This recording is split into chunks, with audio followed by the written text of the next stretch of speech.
Hey guys, Jeff at Slavens Racing. Just want to show you a new product. It's made by MrWolf. You can see right here. These are made in Italy. And this is the second generation of their MousseBalls. I've got the first generation in my 300. I've been using them for a long time. I like them a lot. It's a very nice product, easy to install. Anyhow, this is a later generation called the 2.0. I don't know if they're going to still have the original ones or not. The original ones require a lubricant, which is, totally common with any type of a mousse product, where you put a lubricant down inside of here, or you can put it on the ball itself. And so they haven't given us hardly any information about this. They just sent us the box of these to test. These are not going to be available until December of this year, so December of 2025. I don't know if that's going to be the first part of December or the last. Like I said, they've been pretty tight-lipped on this whole thing and haven't told us a lot. But here's what they look like. So they got a new kind of a silvery color, kind of a graphite-looking color. They feel a little slicker to me, but I don't really have the other ones here handy to do that with. I don't know. I don't think it would tell me much anyhow, but anyhow, it's a new color. I think these are probably still the same ball. I don't even know if it's a whole new rubber compound. I really don't. They haven't told us much yet. So all I know is it's a whole new product, and we're going to be testing it. So with this one, no lubricants required. So it's a new deal in the mousse ball or mousse world.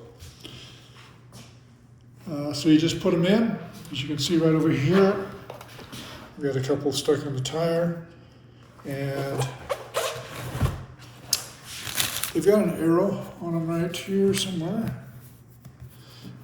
Yeah, there's an arrow which shows up. So basically just the thin part goes towards the center of the wheel, towards the hub, and the fat part goes down inside.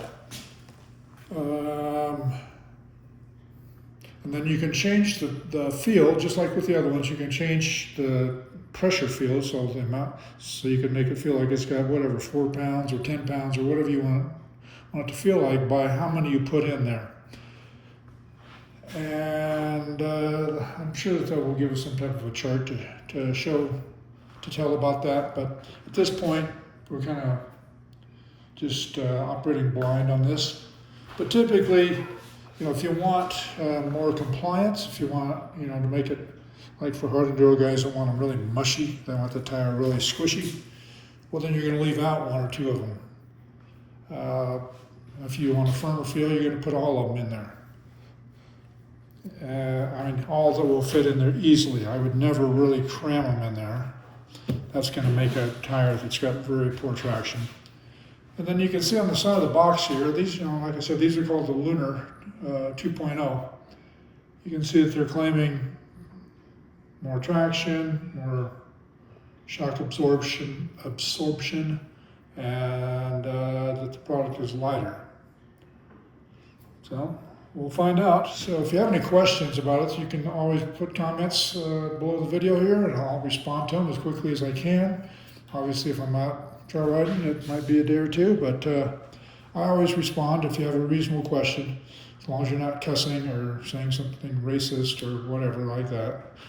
I just delete those. But guys, exciting new product. I don't have a price point on it. These are on our website with more product information on there that they have given us. And that will be listed below in the bottom of the video. Right below the video, there's always a section there. If you click on more, it will give you more information about the product. It will give you links to the website, that type of stuff. We always have a lot of information if you click on that more on almost all of our videos. All right, guys, put this one to bed. I think that's about all I can do on it today. Like I said, I'm not going to be testing it, but I will be getting these back real soon for some testing results. So stay tuned for that. If you would, please like us on Instagram or Facebook, subscribe to us on YouTube. And as always, don't forget why you bought your bike. Don't leave it sitting in the garage. They don't do much good sitting there. Get out for some throttle therapy. That's all for now.